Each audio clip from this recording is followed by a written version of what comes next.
I was standing on the porch of my newly purchased ranch house in rural Montana, about 15 miles outside of Billings, when a silver Lexus pulled into my driveway, uninvited. I had just spent the last 3 hours fixing a section of fence that separated my property from the grazing land beyond, and I was covered in dust and sweat. The last thing I needed was unexpected company. A woman in her mid-40s stepped out of the vehicle, wearing a crisp white blouse and navy slacks that seemed entirely inappropriate for the dusty Montana landscape. Her blonde hair was pulled back so tightly it looked painful, and she carried a leather folder like it was a weapon. She surveyed my property with a pinched expression that immediately put me on edge. "Can I help you?" I called out, not bothering to walk down from the porch.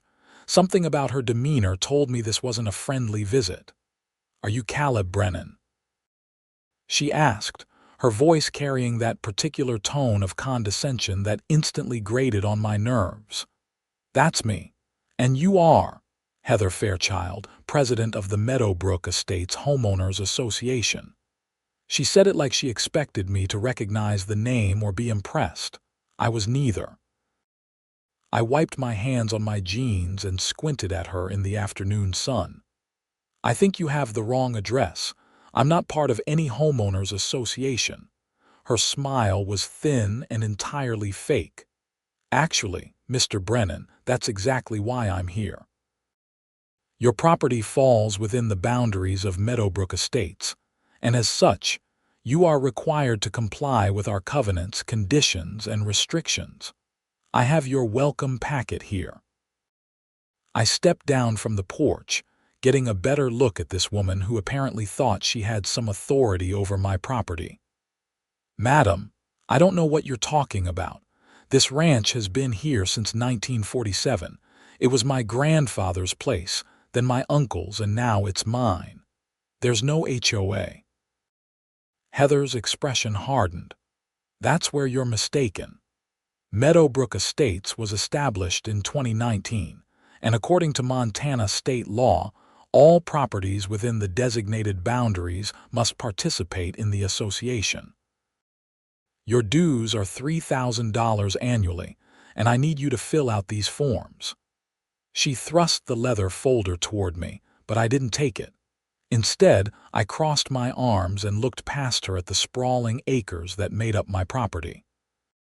78 acres of beautiful Montana ranchland, complete with a creek that ran through the eastern section, and mountains visible in the distance. My grandfather had bought this land with his savings after returning from World War II, and 3 generations of Brennans had maintained it ever since. "Let me make something very clear," I said, keeping my voice level despite the anger building in my chest. "I bought this property 3 months ago from my uncle's estate. The deed is clear, the title is clear, and at no point was any HOA mentioned.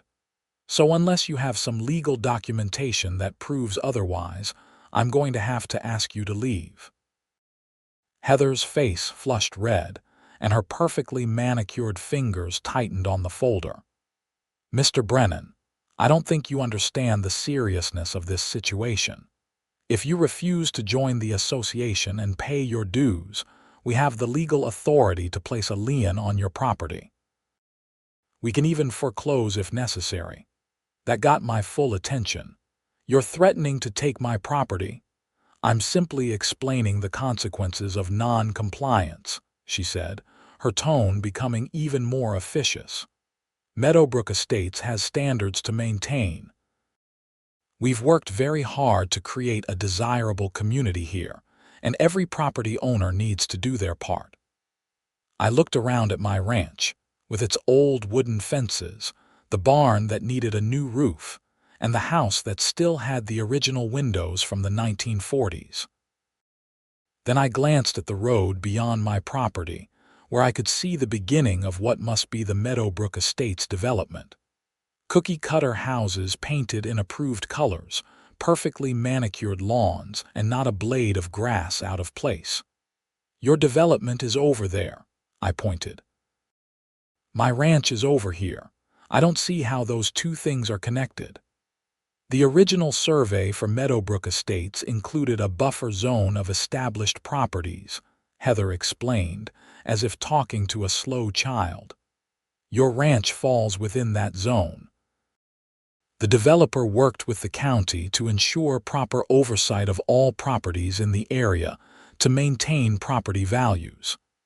Did the developer own my ranch when they did this survey? I asked. Well, no, but then how exactly could they include it in their HOA without my consent or the consent of the previous owner? Heather's jaw tightened. That's what the county approval process is for. It's all legal, Mr. Brennan. I suggest you consult with an attorney if you don't believe me, but in the meantime, you need to pay your dues. You're already 3 years behind, which comes to $9,000, plus late fees and interest. The total amount due is $12,400. I actually laughed at that. You're insane if you think I'm paying you $12,000 for an association I never agreed to join. Then you'll be hearing from our attorney, she snapped, shoving the folder back into her designer handbag. And by the way, that fence you were working on. It's not in compliance with our standards. Fences must be white vinyl, 4 feet in height, and approved by the Architectural Review Committee before installation. You'll need to remove that immediately. She turned on her heel and marched back to her Lexus, kicking up dust as she peeled out of my driveway. I stood there for a long moment, watching her disappear down the road, trying to process what had just happened. That evening, I sat at my kitchen table with a beer and the deed to my property. The document was old, the paper yellowed with age, but the information was clear. The property had been purchased by my grandfather, Charles Brennan, in October of 1947 from the Keller family, who had owned it since 1923. The deed made no mention of any restrictions, covenants, or homeowners associations. The property was described in simple terms with clear boundaries, and the title had passed cleanly through my family ever since. I pulled out my laptop and started researching Montana HOA law. What I found wasn't reassuring. According to state statutes, developers could create HOAs and file them with the county, and in some cases, properties could be involuntarily included if they were within certain boundaries. However, the law also stated that existing deeds took precedence over newly created restrictions, unless the property owner explicitly agreed to the new terms. The question was whether my deed was old enough to protect me, or if the HOA had found some legal loophole that gave them authority over my ranch. I needed a lawyer, that much was clear. The next morning, I drove into Billings and found a real estate attorney named Patricia Morneau, who specialized in property disputes. Her office was in a modest building downtown, and she had good reviews online. When I explained the situation, she leaned back in her chair and shook her head. HOAs have been getting more aggressive lately, she said. They know most people won't fight back because legal battles are expensive and time-consuming. But your situation is interesting. If your deed really does predate the HOA's existence by that many decades, you should have a solid case. Should have, I repeated. That doesn't sound very confident. The problem is that even when the law is clearly on your side, these associations can make your life miserable. They'll file liens, send threatening letters, and generally harass you until you either cave or spend thousands fighting them in court. The question is whether you're prepared for that battle. I'm not letting anyone take my family's ranch, I said firmly. My grandfather built that place from nothing. Whatever it takes, I'll fight. Patricia nodded approvingly. Good. Then here's what we'll do. First, I need to pull all the records on your property, including the original deed and every subsequent transfer. Then I'll get copies of the HOA's founding documents from the county. Once we have everything, we can assess exactly what legal ground they're standing on. How long will that take? A few weeks, maybe. In the meantime, don't sign anything they send you, don't pay them a dime, and document every interaction you have with them. If they come to your property, write down the date, time, and what was said. If they send letters, keep them. We'll need all of that if this goes to court. I left her office feeling slightly better but still anxious. The idea that someone could show up and try to claim authority over property my family had owned for nearly 80 years was infuriating. But I was learning quickly that legal right and practical reality didn't always align. 2 days later, I received my first official letter from the Meadowbrook Estates HOA. It was sent via certified mail, which required my signature, and it reiterated everything Heather had told me on my porch. I was in violation of multiple HOA rules. I owed $12,000 in back dues and fees, and I had 30 days to comply or face legal action. The letter included a detailed list of violations, and reading through them made my blood boil. Apparently, my barn was structurally unsightly. My fence was non-compliant with community standards. My truck was a commercial vehicle inappropriately parked in a residential area. And my lack of landscaping was detrimental to neighborhood aesthetics. I called Patricia immediately and read her the letter over the phone. "Save it," she said. "This is actually good for us. They're claiming you're in violation of rules that you never agreed to follow. It shows overreach. How's the research coming on your end?" "I've been going through old family documents," I told her. "I found the original deed from 1947, plus the transfer documents when it went from my grandfather to my uncle in 1985, and then from my uncle's estate to me this year. Everything is clean. Perfect. I've requested the HOA documents from the county. They should arrive by the end of the week. Once I have those, we can prepare a response." But Heather Fairchild wasn't content to wait for lawyers to handle things.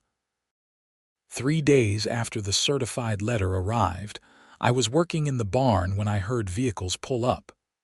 I walked outside to find Heather, along with 2 men in polo shirts embroidered with the Meadowbrook Estates logo. "Mr. Brennan," Heather called out. "We're here to conduct a property inspection." "No, you're not," I said flatly. "This is private property and you're trespassing." One of the men, a guy in his 30s with a clipboard, stepped forward. "Sir, as members of the HOA board, we have the right to inspect all properties within our jurisdiction to ensure compliance with community standards." "You have no jurisdiction here," I said, walking toward them. "I've never signed any agreement giving you permission to set foot on this land.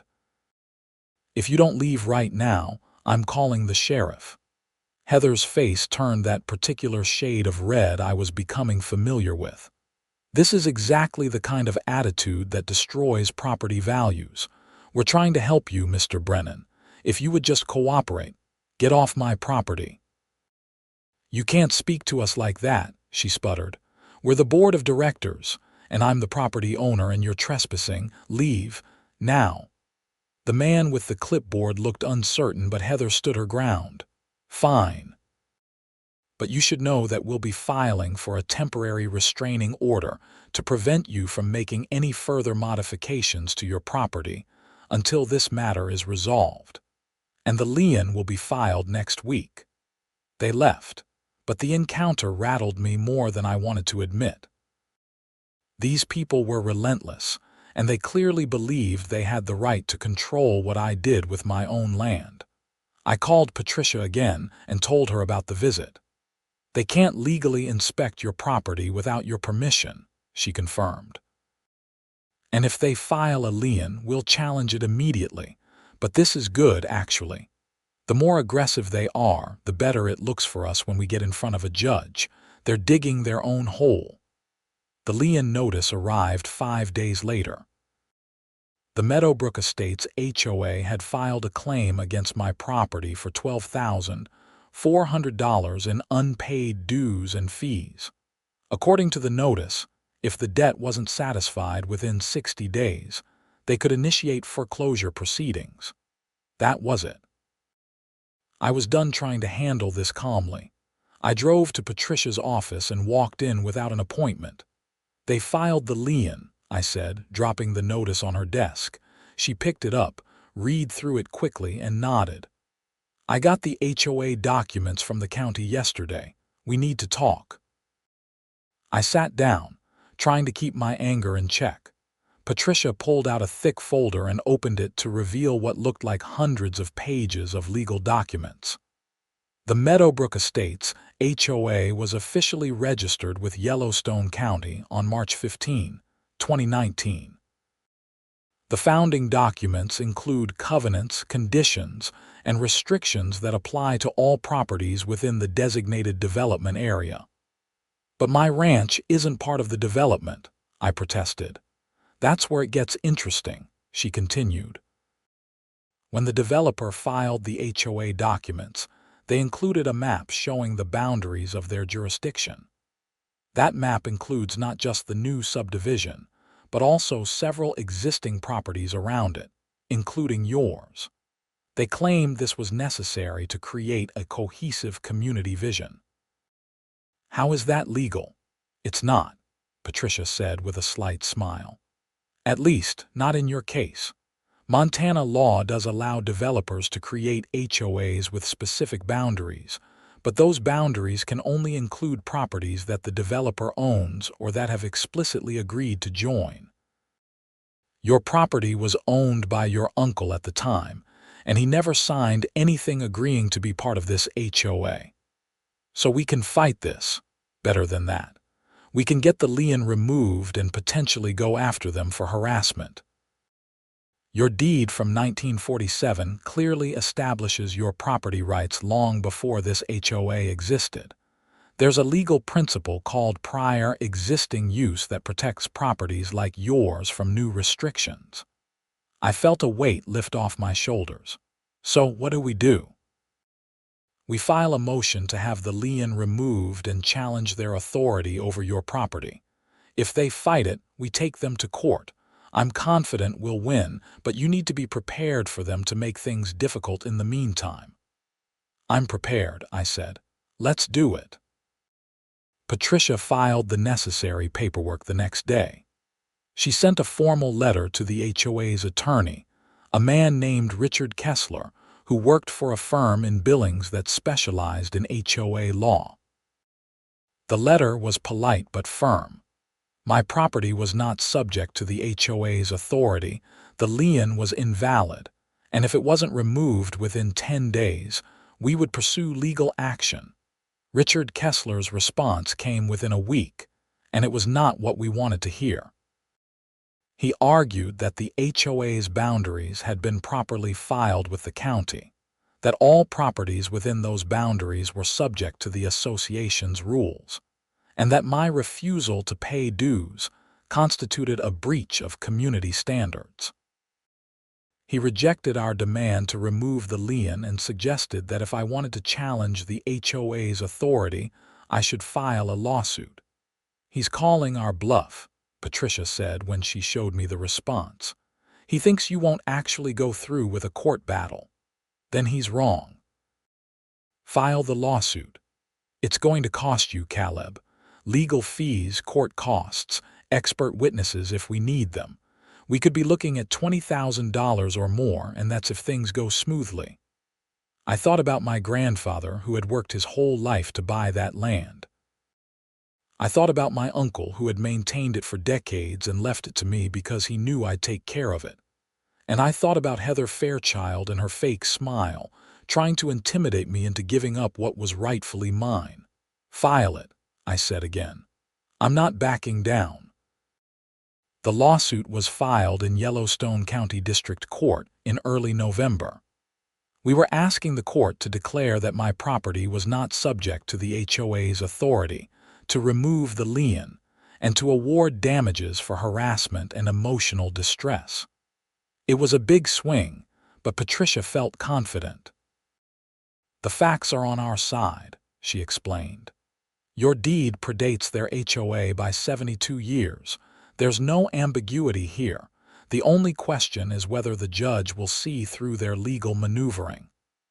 While we waited for a court date, life on the ranch got increasingly difficult. Heather Fairchild seemed to take the lawsuit personally, and she ramped up her campaign of harassment. I started receiving daily letters about various violations, each one more ridiculous than the last. My mailbox was improperly positioned, my woodpile was visible from the road, and my dog's barking constituted a nuisance to the community. The fact that my nearest neighbor was a quarter-mile away and had no problem with my dog didn't seem to matter. Then things escalated. I came home one afternoon to find a county code enforcement officer waiting in my driveway. He was a young guy, probably in his late 20s, and he looked uncomfortable. "Mr. Brennan," he asked, "I'm Officer Davis with County Code Enforcement. I've received complaints about your property." "Let me guess," I said. "The complaints came from the Meadowbrook Estates HOA." He consulted his clipboard. "I'm not at liberty to say who filed the complaints, but I do need to inspect your property for code violations." "What kind of violations?" "Illegal structures, improper waste disposal, and potential environmental hazards." I stared at him. "This is a working ranch. Everything here is legal and properly maintained.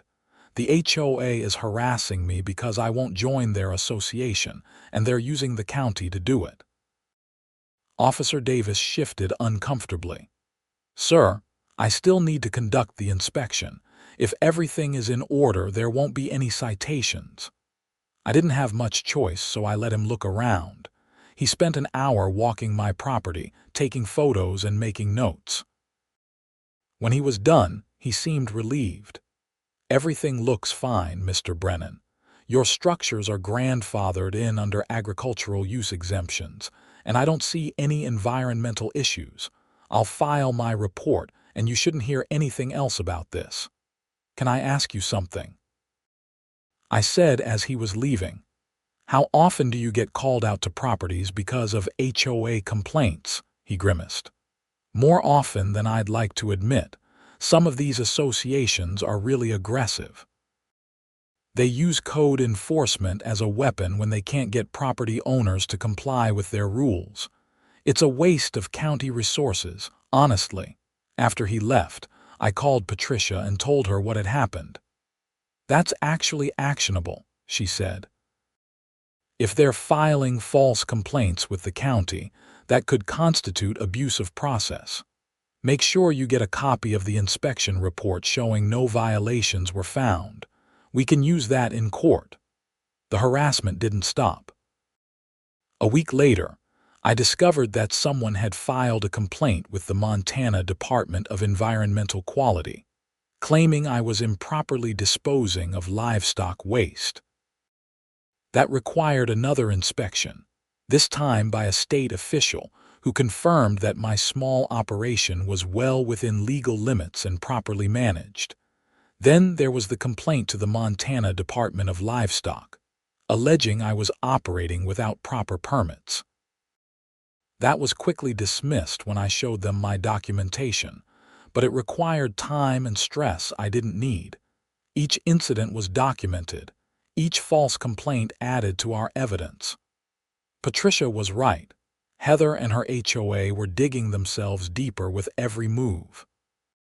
In December, we finally got our court date, January 15th. That gave us about 6 weeks to prepare, and Patricia used that time to build an ironclad case. She gathered historical records of my property dating back to 1923, including aerial photos, tax assessments, and deed transfers. She compiled every threatening letter, every false complaint, and every documented instance of harassment. She also found something interesting. When the Meadowbrook Estates developer filed the HOA documents with the county, they had included a map showing the boundaries of the development. Patricia hired a surveyor to verify those boundaries, and he discovered that the map was inaccurate.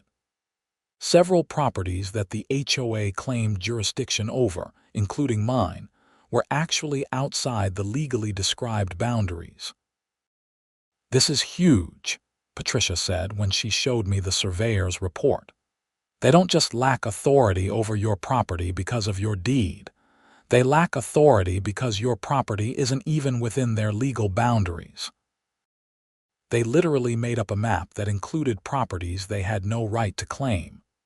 Can we use that in court? Absolutely. It goes to their credibility and shows a pattern of overreach. Judge Henderson is going to love this. Judge Margaret Henderson was known for being fair but no nonsense. She'd been on the bench for 15 years and had a reputation for cutting through legal nonsense to get to the heart of a case. I was nervous but hopeful that she'd see through the HOA's claims. The weekend before the court hearing, I got an unexpected visit. A pickup truck pulled into my driveway around noon on Saturday, and an older man got out.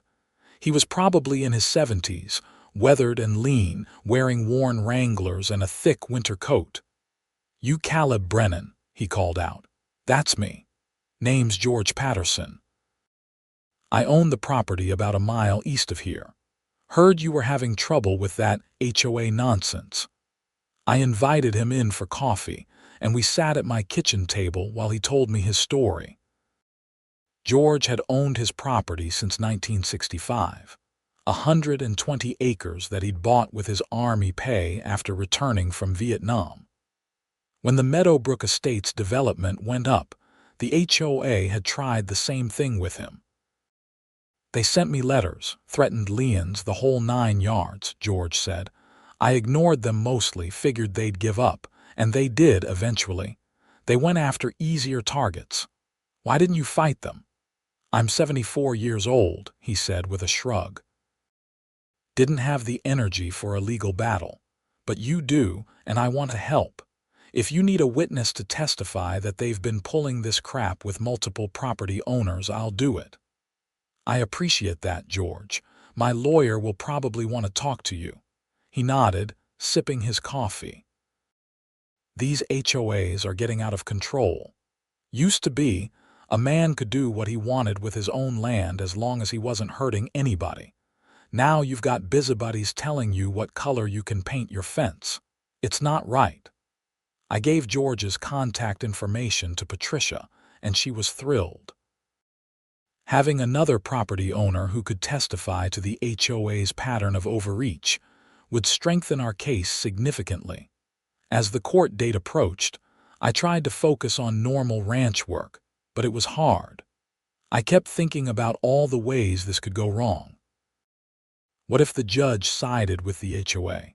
What if there was some legal technicality I didn't understand that gave them authority over my property?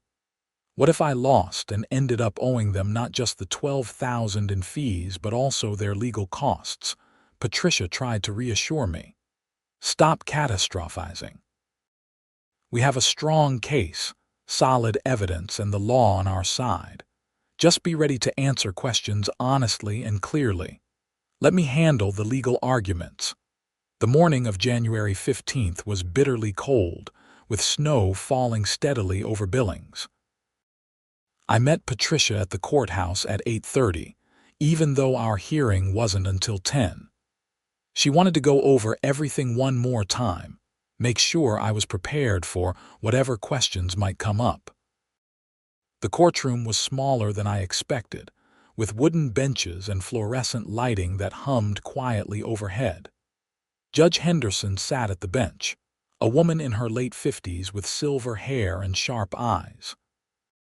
Richard Kessler, the HOA's attorney, sat at the plaintiff's table with Heather Fairchild beside him. She was dressed in a severe black suit, her expression radiating disapproval. The hearing began with Patricia presenting our case. She walked Judge Henderson through the history of my property, starting with the original 1947 deed and moving forward through the decades. She showed aerial photographs demonstrating that my ranch had existed long before the Meadowbrook Estates development was even conceived. Then she presented the surveyor's report, showing that my property wasn't even within the legal boundaries of the HOA as filed with the county.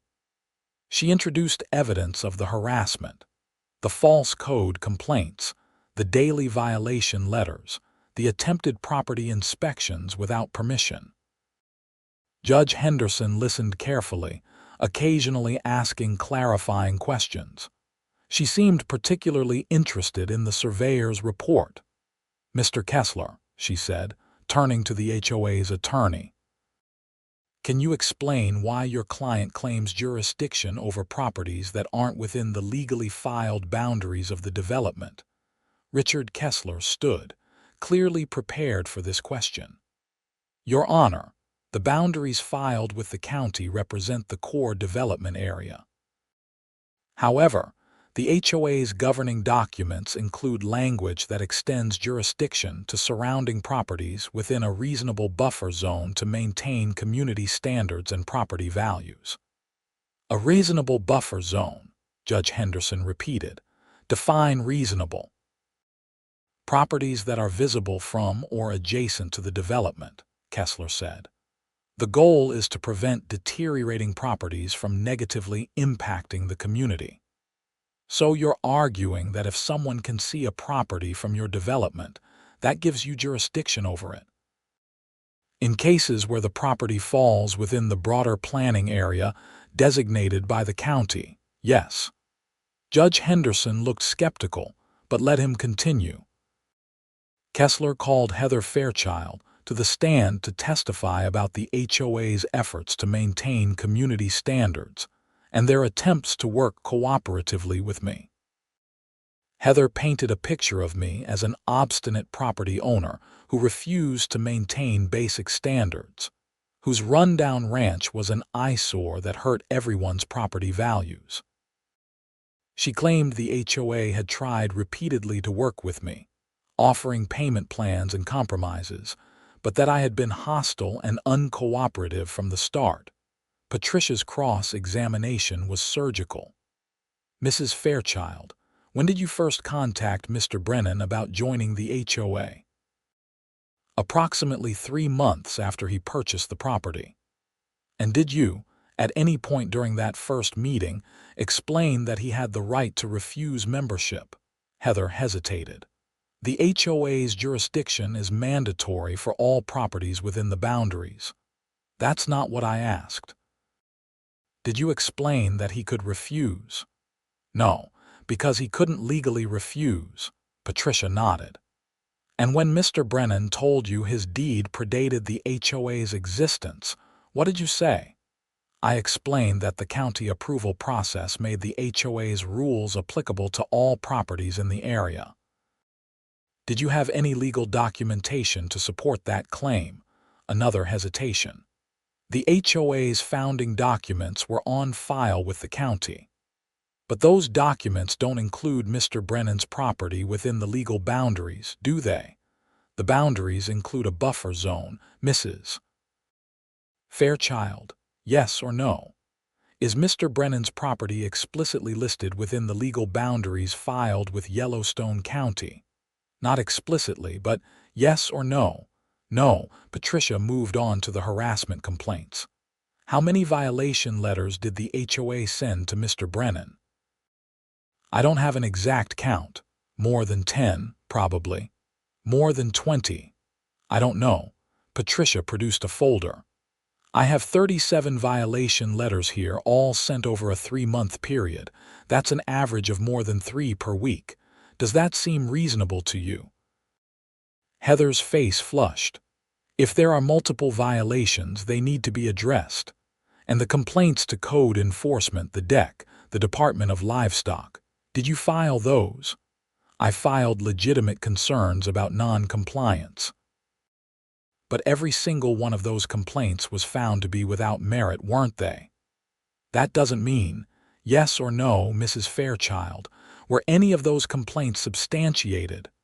No, but Mr. Brennan's property is still, thank you. No further questions. Patricia then called George Patterson to the stand.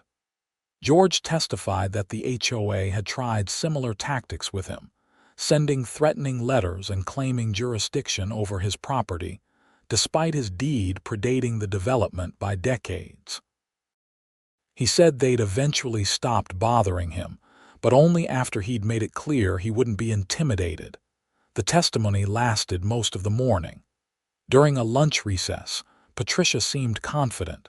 Judge Henderson isn't buying their argument. Did you see her face when Kessler tried to explain the buffer zone concept? You think we'll win? I think we've got a very good shot. The afternoon session focused on legal arguments. Patricia methodically dismantled the HOA's claims, citing Montana property law, precedent cases, and the specific language of my deed. She argued that the HOA's attempt to claim jurisdiction over my property violated my rights as a property owner and constituted an illegal taking. Kessler tried to argue that modern community standards required cooperative property management, but Judge Henderson cut him off. Mr. Kessler, I've practiced law in Montana for 30 years, and I've never heard of an HOA successfully claiming authority over property they don't own and never had any legal interest in. You're asking me to set a precedent that would essentially allow any group of property owners to form an association and claim jurisdiction over their neighbor's land. Do you understand how dangerous that would be? Your Honor, we're simply trying to maintain property values for all residents in the area. By forcing people who never agreed to join your association to pay dues and follow rules they never consented to, that's not community management, Mr. Kessler. That's extortion.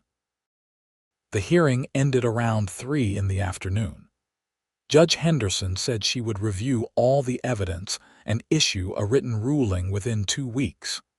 Patricia and I walked out of the courthouse into the cold afternoon, and I felt cautiously optimistic for the first time in months.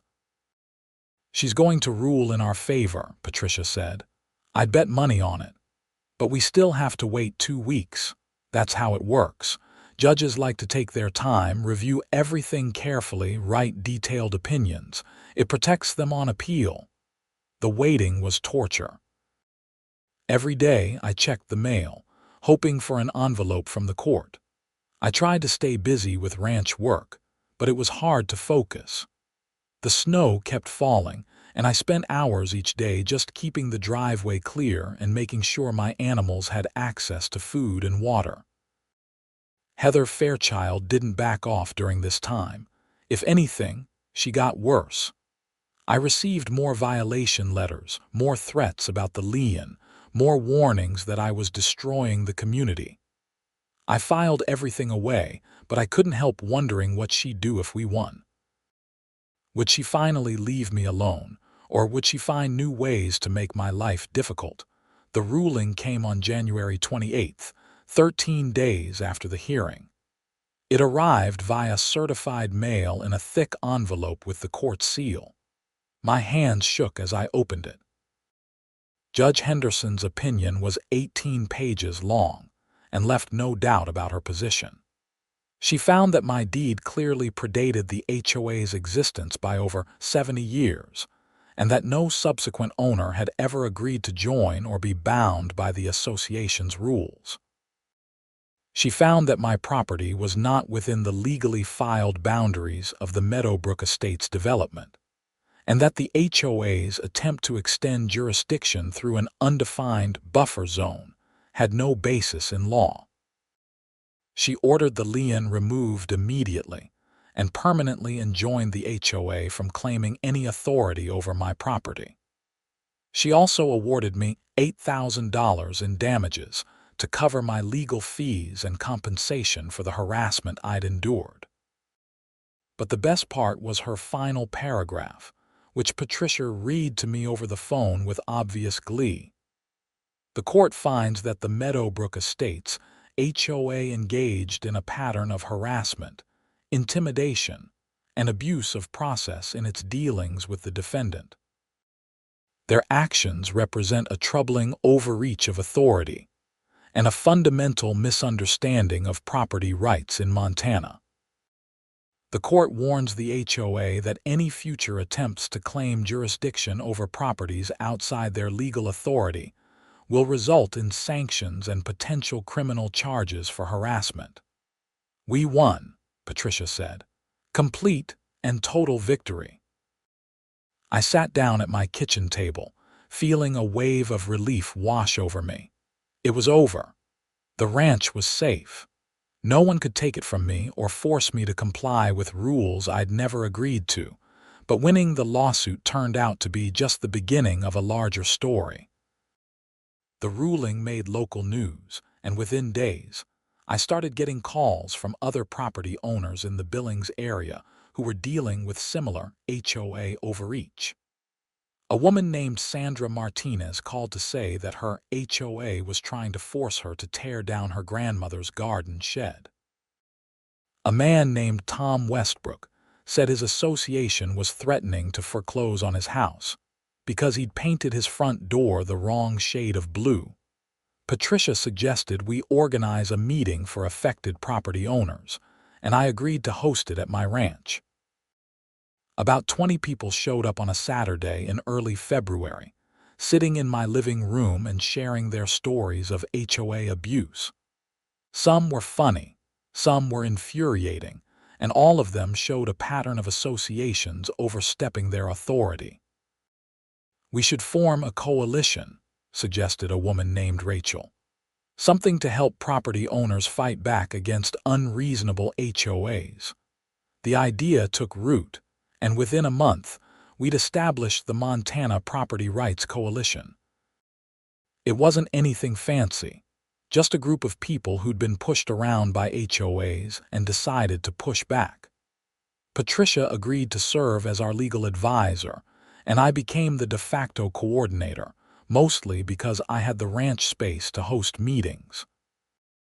We created a website with resources for fighting HOA overreach, including template letters, links to relevant laws, and contact information for property rights attorneys across the state. We also started tracking HOA lawsuits in Montana, documenting cases where associations had crossed the line. Meanwhile, Heather Fairchild was dealing with fallout from the court ruling. Several property owners within the Meadowbrook Estates development started questioning the HOA's management after learning about the harassment campaign against me. A petition circulated demanding Heather's resignation as president, and the association's annual meeting in March turned into a contentious affair. I didn't attend, obviously, but I heard about it from a sympathetic resident named Mark who'd read about my case in the newspaper. According to Mark, Heather tried to defend her actions by claiming she was protecting property values, but a significant portion of the membership wasn't buying it. They were concerned about the $8,000 judgment against the association, which would have to be paid from HOA funds, meaning higher dues or special assessments for everyone. A vote was held, and Heather was removed as president. The new board immediately voted to formally acknowledge that my property and several others were not within the HOA's jurisdiction, and to cease all contact with property owners who were not legally part of the association. I thought that would be the end of it, but Heather apparently couldn't let go. In April, about 2 months after losing her position as HOA president, she showed up at my ranch again. I was working on replacing some rotten boards on the barn when I heard a car approaching. She looked different this time, less polished and more desperate. Her hair wasn't pulled back quite as tightly, and she was wearing jeans and a sweatshirt instead of her usual business attire. "Mr. Brennan," she called out as she approached, "I need to talk to you." I climbed down from the ladder, keeping my hammer in hand just in case. "If you're here to apologize, I'm not interested. If you're here for any other reason, you need to leave. I just want to explain, she said, and there was something in her voice that sounded almost pleading. You don't understand what it's like to work so hard to build something only to have people refuse to cooperate. I understand that you tried to steal my property, I said flatly. And when I wouldn't let you, you harassed me, filed false complaints, and cost me thousands of dollars in legal fees. The judge called it abuse of process. I call it being a bully. Her face crumpled. I wasn't trying to steal anything. I was trying to maintain standards. Do you know how hard it is to keep a community looking nice when people won't follow the rules? These people never agreed to your rules, Heather. That's the point. You don't get to force your vision of a perfect community on people who never asked to be part of it. But your ranch looks terrible, she burst out. That old barn, the rusty equipment, the fences that need painting. It's an eyesore. People bought homes in Meadowbrook Estates expecting a certain quality of life, and properties like yours ruin that. I felt my anger rising, but I kept my voice calm. This ranch has been here for 78 years. Your development has been here for 6. My grandfather built this place with his own hands after serving his country in World War II. Every board in that barn, every fence post, every acre of land represents his work and his dreams. So yeah, it's not as pretty as your cookie-cutter houses with their approved paint colors. But it's real, and it's mine, and it was here first. That doesn't give you the right to lower everyone else's property values. Actually, it does. That's what property rights mean. I get to use my land how I see fit as long as I'm not breaking any laws. If people in your development don't like looking at a working ranch, they shouldn't have bought houses next to one.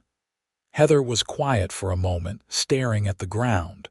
When she looked up, there were tears in her eyes. I lost everything because of you. The board position, the respect of my neighbors, the sense of purpose I had. Do you know what that's like? You lost those things because of your own actions, I said, my voice softening slightly despite myself. I didn't ask for any of this, Heather. You came to my property and threatened me. You filed a fraudulent lien. You harassed me for months. Every consequence you're facing now is because of choices you made. I was just doing what I thought was right. Then you thought wrong. She wiped her eyes and took a shaky breath. I'm sorry.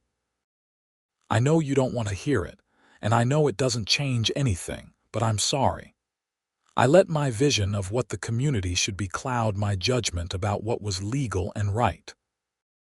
It was the first genuine thing I'd heard her say, and despite everything she'd put me through, I felt a small measure of sympathy.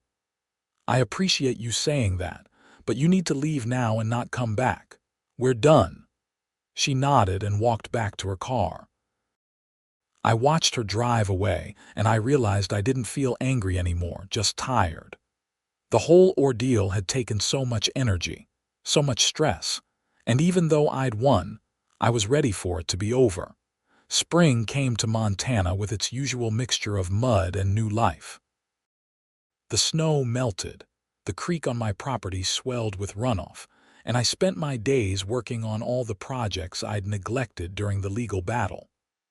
The barn got its new roof, the fences were repaired, and I even planted a small garden near the house.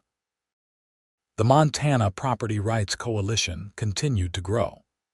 We helped 3 other property owners successfully fight HOA overreach, and our website became a resource for people across the state dealing with similar issues.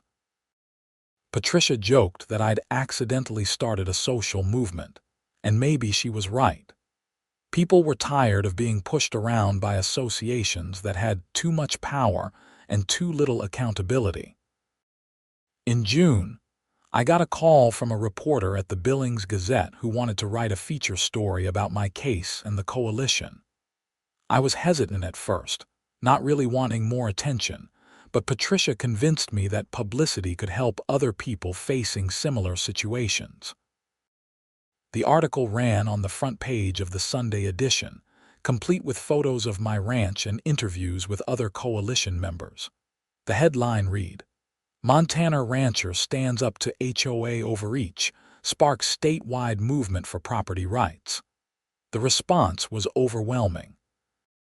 My phone rang constantly with calls from property owners, attorneys, and even a few state legislators who were interested in reforming HOA laws in Montana.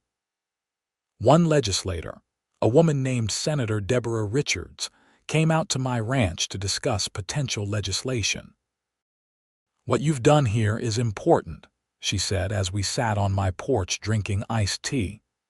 "HOAs serve a purpose, but they need oversight and clear boundaries.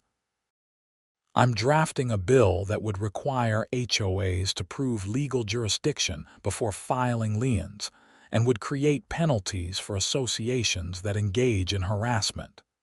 Would you be willing to testify in favor of it?" "Absolutely," I said. The bill was introduced in the next legislative session and sparked heated debate. HOA advocates argued it would make it too difficult for associations to enforce legitimate rules. Property rights advocates countered that it simply prevented the kind of abuse I'd experienced. After months of committee hearings and revisions, a compromise version passed both houses and was signed into law by the governor. The Montana HOA Reform Act, as it became known, required associations to provide clear documentation of legal jurisdiction before taking enforcement action, created an appeal process for property owners facing liens or fines, and established penalties for associations found to be engaging in harassment or abuse of process. It wasn't perfect, but it was progress, and it meant that future property owners might not have to go through what I did. As summer turned to fall, life on the ranch settled into a comfortable rhythm. I worked my land, took care of my animals, and enjoyed the peace and quiet that had drawn me to Montana in the first place. The Meadowbrook Estates development continued to exist just down the road, but under new leadership, they kept to themselves and focused on managing their own properties rather than trying to control everyone else's. George Patterson stopped by occasionally, usually with some excuse about needing to borrow a tool or check on a section of fence line, but really just to chat and share a cup of coffee. He'd become a good friend, one of those people who understood the value of land and the importance of standing up for what's right.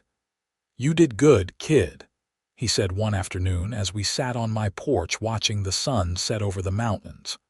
"Your grandfather would be proud." I thought about that a lot. My grandfather had bought this land with hope for the future, a place where his family could build something lasting. He'd worked it through hard times and good, through drought and plenty, always believing it was worth the effort. I'd almost lost it to people who saw property as nothing more than an investment to be managed and controlled. But I'd fought back and I'd won. Not just for myself, but for the principle that a person's home and land should be sacred, protected from those who would impose their will without consent or legal authority.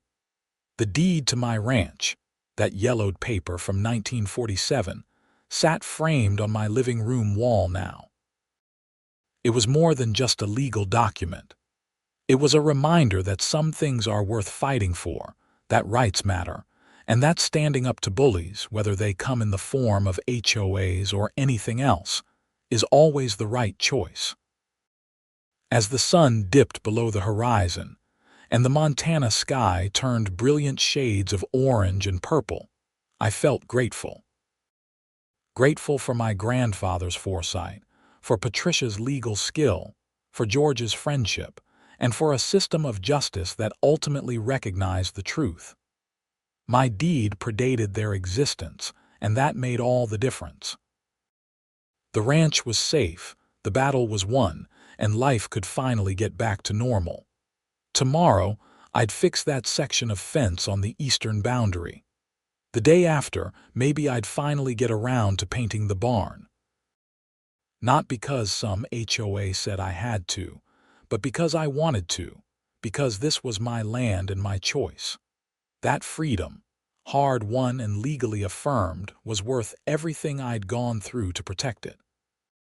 And as I sat there in the gathering darkness, listening to the sounds of my ranch settling in for the night, I knew I'd do it all again in a heartbeat if I had to.